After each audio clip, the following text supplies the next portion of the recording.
In terms of looking at leaders and leadership teams and their ability or their capacity to be resilient and withstand pressures that will come on them in those positions, I think it's quite interesting to look at how different organisations might approach or do approach the selection of their leaders. So, for example, I came up through the Merchant Navy School, but I also went into Royal Navy recruitment at one stage to see whether I wanted to join the Royal Navy.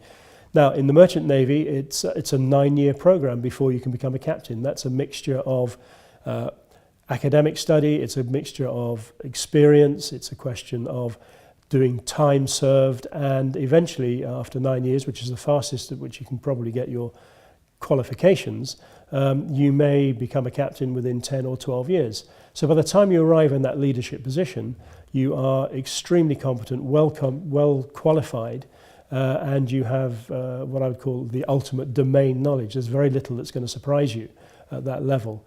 If we look at the services, the Navy, the Army, the Air Force, etc., where they really focus is on their leadership selection. So when they're selecting their leadership individuals, the selection process is incredibly rigorous. Even as a young teenager, I can remember having to lead 6 or 7 other boys through 3 days of tests, physical, mental, and finally sitting in front of a board of 3 very senior people. So you do get put through the mill, and therefore talent selection was a key element of what the services do, knowing the positions that their leaders are going to be in, where they will be responsible for many other people and their lives. And compare that then with organisations, where at the lower levels of organisations, recruitment and talent selection is probably cursory at best. And then we need to look at why people want to be leaders in the services and in the Merchant Navy in particular. It's very much a vocational thing.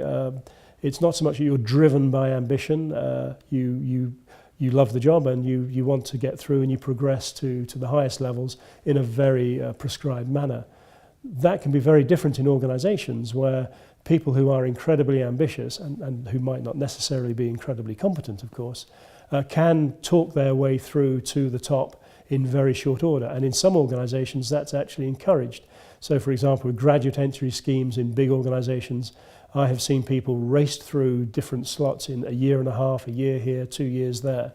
And you have to wonder sometimes what their real domain knowledge is when they reach the top of an organisation, and they then become tested in high-pressure situations. The other thing you see also is that in smaller companies, the leadership seems to be a little bit more resilient. It seems to be that much closer to the coalface, I guess. If leaders have been developed in those smaller companies much more close to that coalface, then they seem to have this domain knowledge, this ability to understand their environment, and therefore when they come under pressure, they seem to be better able to react to it and to deal with it in very competent ways. Another key area to look at in terms of leaders and leadership teams, especially in times of stress and pressure, is really how they have been incentivized or rewarded, and how those frameworks, if you like, of reward can sometimes change behavior.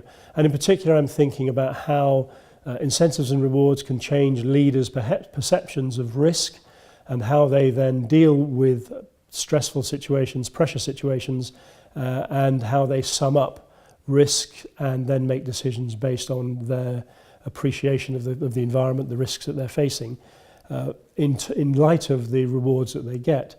So some of the things that we can see in very large companies is that where they have extremely high rewards, where they have very little risk in those rewards being either taken away from them, or where they don't actually have any skin in the game, as people talk about. They haven't actually had to invest in those rewards, say share options, but where they have been freely given. Their perception of risk in some of the work that I've done with large organisations is very clearly a lot lower than perhaps it should be, because obviously the more risks they can take, the more likelihood that if they pay off, if the risks don't threaten the organisation that badly, or if they can overcome them, then the rewards are that very much higher.